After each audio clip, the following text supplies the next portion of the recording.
Bonjour les gens, bienvenue à la nouvelle vidéo d'Écrire et être lu, dans laquelle nous allons parler personnages de romans, les nôtres, ceux que nous créons, ceux pour qui nous inventons des histoires et à qui il arrive des choses joyeuses, tristes ou extraordinaires. Alors, je ne vais pas vous faire l'affront de parler fiches personnages. Vous pouvez trouver absolument toutes les infos que vous voulez dans n'importe quel blog sur ce sujet. Vous pouvez aussi vous servir de l'excellente fiche personnage qui est installée sur WriteControl, writecontrol.fr, qui est une excellente application pour écrire, créer des personnages, faire des mind maps, etc. C'est très très complet. C'est pas de ça que je vais vous parler aujourd'hui.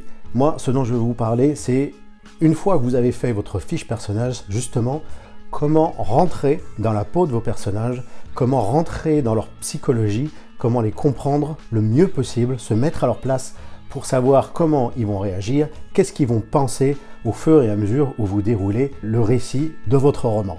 Et pour ça, j'ai une technique à vous proposer et je vous explique ça tout de suite.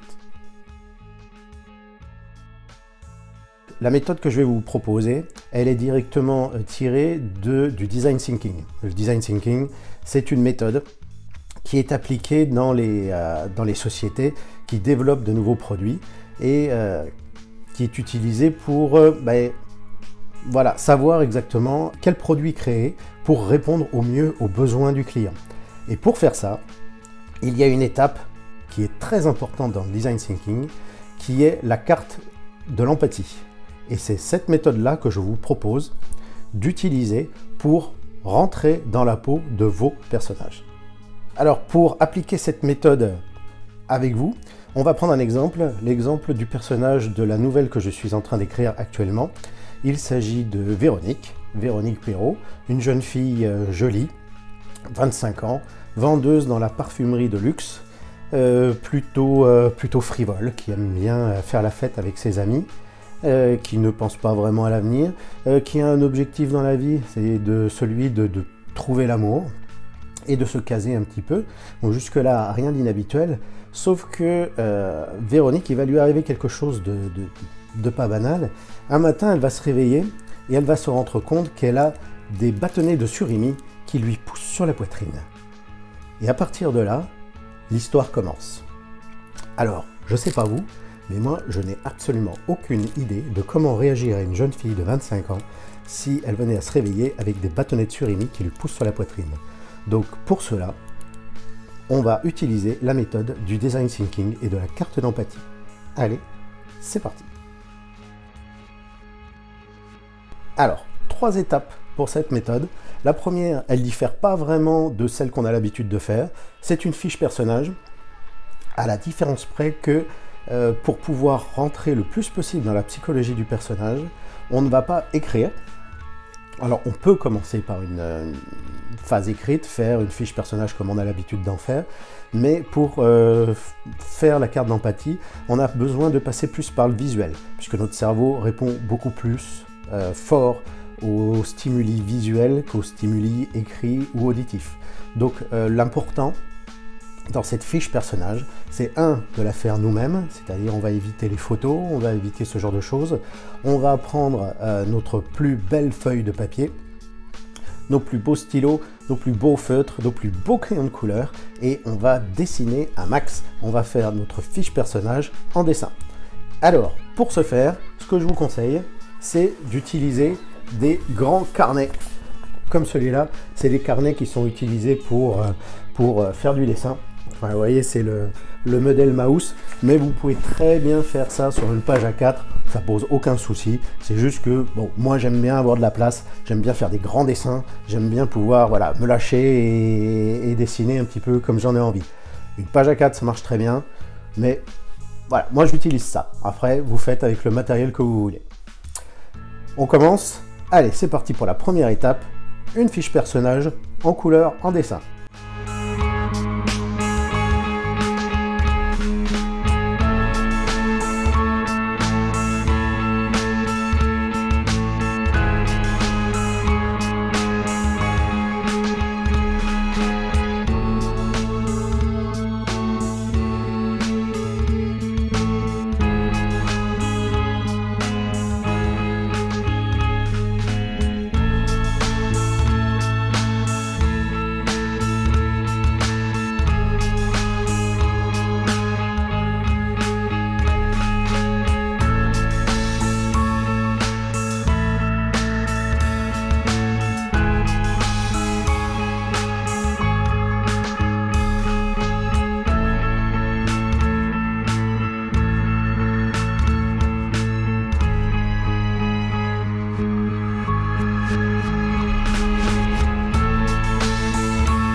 Voilà ma fiche personnage.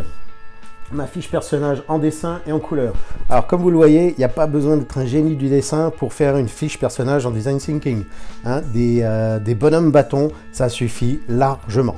Alors cette fiche personnage, on y met ce qu'on veut dedans, ce qui nous inspire, ce qui nous intéresse.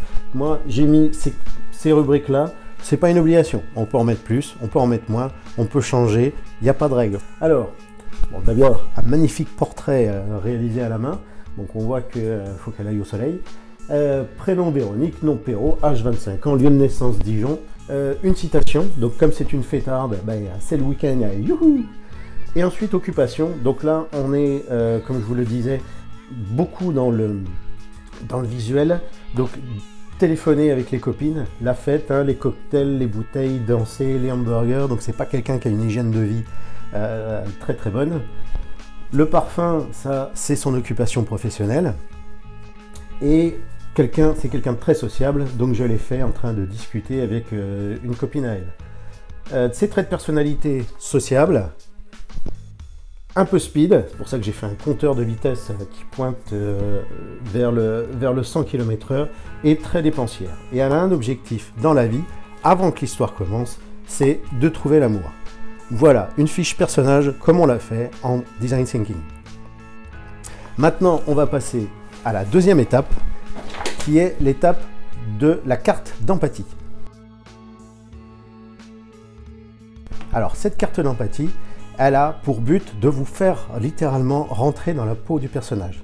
Alors là, on change de méthode, on n'est plus du tout dans le visuel. On va écrire, mais on va écrire en utilisant ce schéma. Alors, dans ce schéma, vous allez vous attarder sur ce que pense votre personnage, sur ce qu'elle voit, sur ce qu'elle entend et sur ce qu'elle dit ou fait. Là, on est dans le cadre de l'histoire. Donc, que va penser Véronique quand elle va avoir des bâtonnets de surimi qui lui poussent sur la poitrine? Qu'est-ce qu'elle va entendre de la part des autres, de ses amis, de sa famille, de ses collègues de travail? Qu'est-ce qu'elle va voir? Quelle réaction elle va observer tout autour d'elle quand elle va remarquer que ça lui arrive? Et elle, comment elle va réagir? Qu'est-ce qu'elle va dire? Qu'est-ce qu'elle va faire quand cette tuile va lui tomber sur la tête? Voilà, c'est à ça que sert la carte d'empathie. C'est un travail qu'il ne faut pas faire à la légère, c'est une étape très très importante pour pouvoir bien rentrer dans la peau de son personnage. Donc c'est parti, carte d'empathie.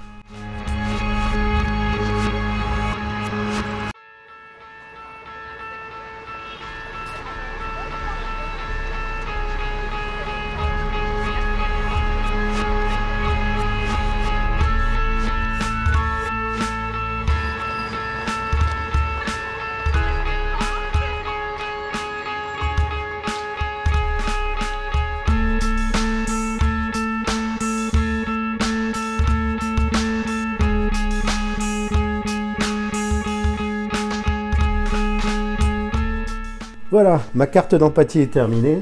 Alors, qu'est-ce qu'elle entend, Véronique? Elle entend les gens qui parlent devant elle, mais qu'est-ce qu'elle a, cette fille, sous son pull? Elle est plutôt jolie, mais elle est vraiment trop bizarre. Son boss qui lui dit « mais c'est pas possible, vous pouvez pas travailler comme ça ». Les gens qui lui demandent « est-ce que c'est contagieux? Est-ce que c'est berk ?» Voilà, c'est dégoûtant, c'est absolument horrible.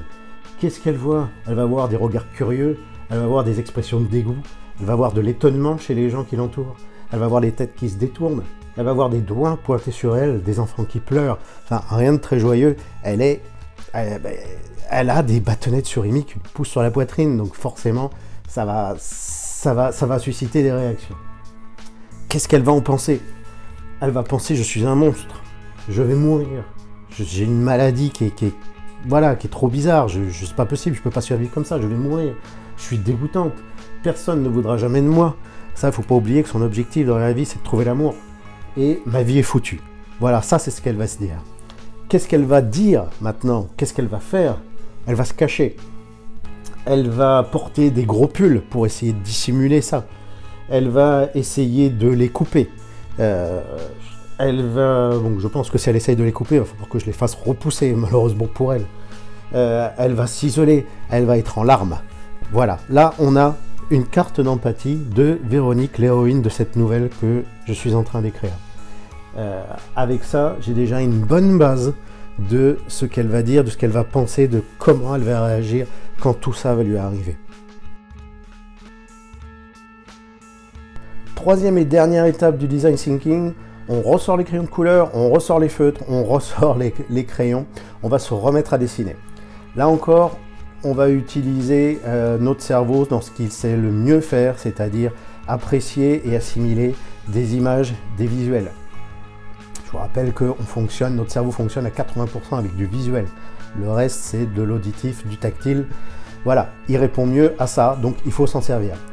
Donc on reprend notre grande planche à dessin et on va se faire une petite bande dessinée, une espèce de storyboard, alors pas forcément de l'histoire telle qu'elle se déroule du début à la fin, quoique là je pense que c'est ce que je vais faire, puisque comme c'est une nouvelle, c'est une histoire très courte, donc il ne va pas y avoir des tonnes et des tonnes de situations, donc je pense que je vais vite tourner en rond, mais créer des vignettes, donc une petite bande dessinée, un storyboard, dans laquelle on va la mettre en situation, on va la dessiner en situation, dans toutes les situations qu'elle peut être amenée à rencontrer quand elle aura ces bâtonnets de surimi qui vont lui pousser de la poitrine.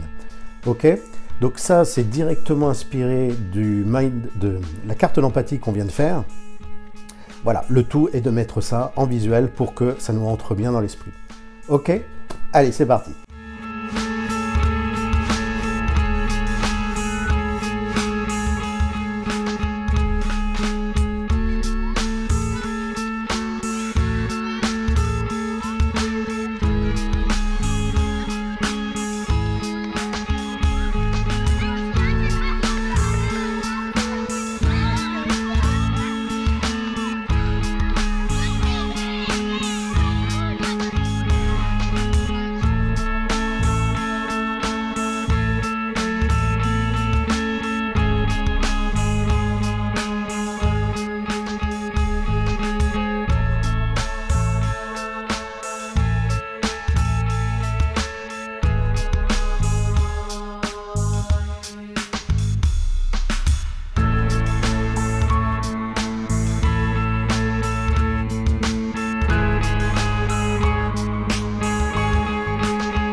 Situation horrible, je l'ai mis, cette pauvre Véronique. D'abord, première vignette, elle découvre ses bâtonnets de surimi qui lui posent sur la poitrine, elle se voit elle-même dans le miroir et elle est complètement étonnée, mais surtout horrifiée de ce qui lui arrive. Alors, un petit truc, étant donné qu'on ne fait pas du grand art en matière de dessin, pour pouvoir s'y retrouver un petit peu plus facilement dans ces personnages, c'est bien d'utiliser un code couleur. Vous verrez par exemple Véronique, c'est toujours cheveux jaunes pour les cheveux, comme elle est blonde, et robe verte, ça permet de la distinguer correctement des autres personnages, si jamais il y en a un petit peu plus tard. Donc ensuite, qu'est-ce qui se passe? On la voit qui se cache, on la voit anxieuse, qui se ronge les ongles, on la voit face à ses amis qui lui tournent le dos, parce qu'ils ne veulent plus en entendre parler. On la voit avec son patron qui lui pointe la sortie du doigt, qui la fout dehors. On la voit face à un médecin qui ne sait pas ce qui se passe parce que c'est la première fois qu'il voit un truc pareil.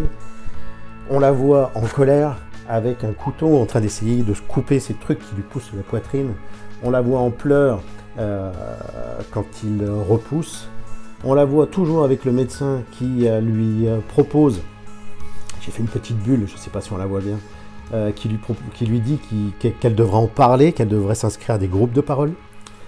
Et ensuite, on voit Véronique dans ces groupes de parole et qui fait ensuite une heureuse rencontre avec un monsieur qui a un drôle de truc qui lui sort du nez. Mais ça, je ne vous le dis pas, vous le verrez dans la nouvelle quand elle sera terminée.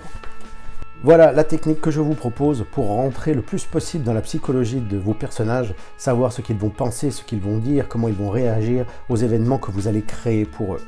J'espère que cette vidéo vous a plu, elle est maintenant terminée.